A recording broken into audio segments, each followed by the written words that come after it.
Hello and welcome to Theology on Tap. And today I want to talk about Norm Macdonald. For Norm Macdonald has a show. It is called Norm Macdonald Has a Show. It's on Netflix. It came out, I think, on Friday.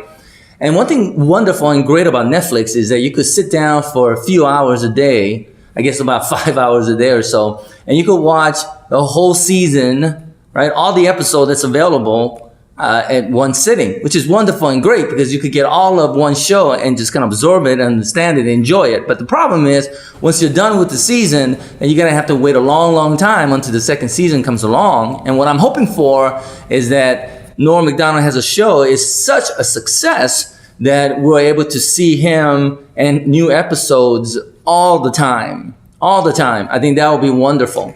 His show is very similar to his podcast, except I think it's not as edgy. You know, he's not going to get too political. He's not going to, he's going to try his best not to offend too many people, like he probably would if you saw his podcast. But it's not that what he says is offensive. I think a lot of people who are so sensitive these days will be offended by what he says. However, I never seen him go around telling lies or anything. He tells the truth in a fun way, very funny way. He's got a great sense of humor. His delivery is perfect. I don't know if he went to school to learn how to be a great comedian, but he should start a school, definitely, and teach people how to be funny. What's wonderful about him, though, is that he always seems to have a smile on his face, and he's a very likable person. So I was really looking forward to this show. And when I found out that it was on, I watched the whole thing in one day. There's only 10 episodes, and each episode is only 30 minutes long or so, which I think what they should do is that even though he's only interviewing one person per episode, I think the show should be 1 hour long.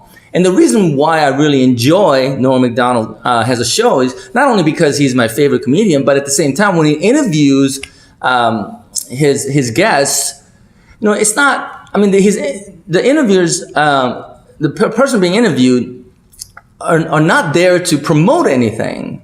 Usually when people show up on Tonight Show or other late night shows, they're there because they're there to promote a book or a movie or other things. In this show, Norm Macdonald is asking questions that is more personal, so we get to know that person well. And David Spade was the first episode.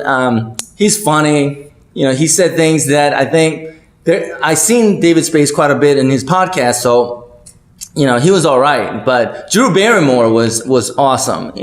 Because you don't really see her too much on TV shows these days. So the kind of questions that Norm would ask and she would answer was you get to know the person. Jane Fonda, I don't know that much about her. I watched some of her movies in the 70s and 80s, but at that time, she was known to be Hanoi Jane. Right? A lot of people hated upon her, and because of that reason, watching a lot of media, I always thought of her to be what everybody else called her to be, more like a traitor to the country and things like that. I never consider her a traitor to the country, but you kind of recognize her to be that kind of a person. But, the conversation that she had with Norm Macdonald was very, humane. Like, she is a human being. She had her dreams. She had her ideas. And she kind of briefly touched upon her experience and stuff. She has no regrets. The death threats that she got, the marriages and the man that she was married to in her life. And it made her very human. And I thought it was so touching at the end of this episode when Norm Macdonald asked her if he could get a kiss, and they actually kissed. and I don't know if you caught it or not, but Jane Fonda was blushing. Right? And I thought that was really cool because she's not the Hanoi Jane that I always picture her to be, but she's just an actress. She's famous, and she's just a human being. One thing that I think when he had his podcast, people could call in or through text, you could message him to ask the questions. I wish that he would do that in this show too, because I would have said I wanted him to ask her about the movie called Barbarella, which in the 70s when I first saw the movie, I thought it was the best movie that has ever been made. Well, not the best movie, enjoyable movie. She was great. She's probably the most gorgeous woman in film, Jane Fonda in Barbarella.